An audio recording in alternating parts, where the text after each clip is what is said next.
Radio Raheem here with Abner Mares. I'm in your gym. Your mural is painted everywhere. Your band is here.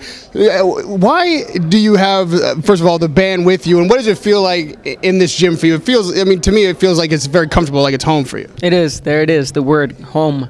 Home is where you feel comfortable. You know, that's the definition of home. Comfort, love, you know, great energy, and that's what I feel here. And the band playing for me is just energy, excitement for me to work just as hard, if not more.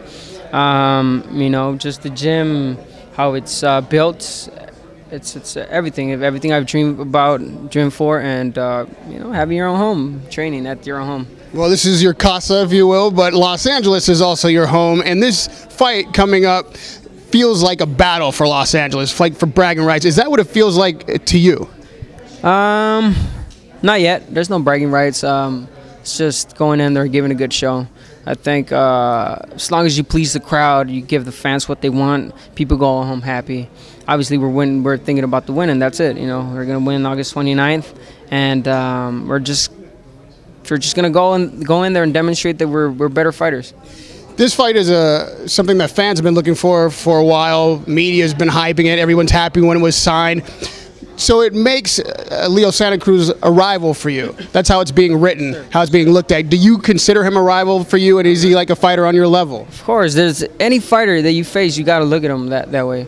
He's nothing other than your rival, your opponent, the guy that's standing in the way of your success. So that's what he is, a rival. I don't like him right now. I wanna destroy him, and that's what I'm gonna do August 29th. I'm there to destroy Leo Santa Cruz. There's nothing more. You each have 31 fights, which is surprising to some fans to hear when they really think about it. You seem to be considered a more seasoned veteran, and he's like a younger guy coming up. How do you look at this fight? Do you feel like you have more experience, and if so, what have you learned in this 31 fights that maybe he hasn't? I mean, there's no doubt I have more experience.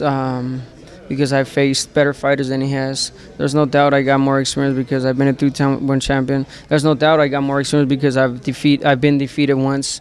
So I've seen it all. There's no way that I've seen it all. You know, I got more experience than him, period.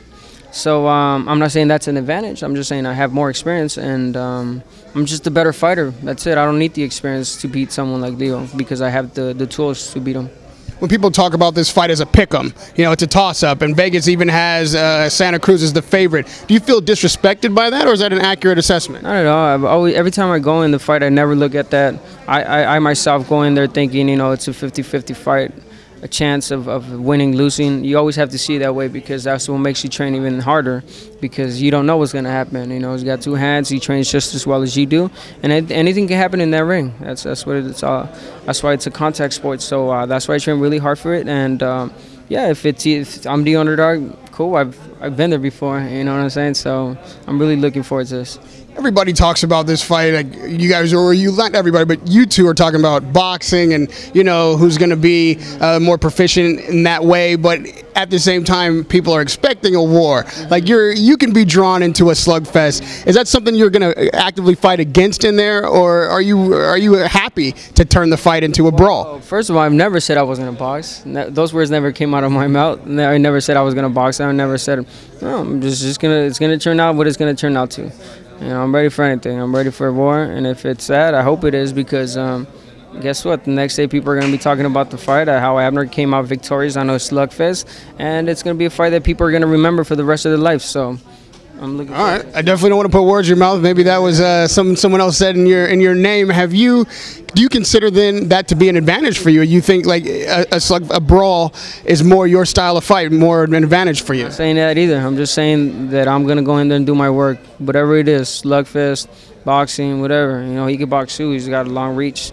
So I just train for anything. You got to train for anything. Once it comes to a fight, you train for anything. And lastly, obviously, this is media day. We've seen you training. You're shredded. You're in great shape. You're drinking a lot of water. Is that just water in there? Or of course, it's just water, yeah. And do you feel like down the line, if this thing goes 12 rounds, what are you looking for? Like endurance, power? Is there something that you're focusing on in particular for Santa Cruz? I got it all. I got endurance. I got power. I got the will. I got the heart. I got everything, bro. I got everything to beat Leo Santa Cruz and to give a good show August 29th. When you see this guy, what do you say in your mind? I'm better than him at this. I'm better than him at that. What are your your matchups? Where are you superior to Leo Santa Cruz? Everything. You can't go in there thinking, oh, he's better than me. No, I'm better than him, period. That's it. Abner MARES, good luck Saturday night, August 29th. Radio Raheem with Abner MARES.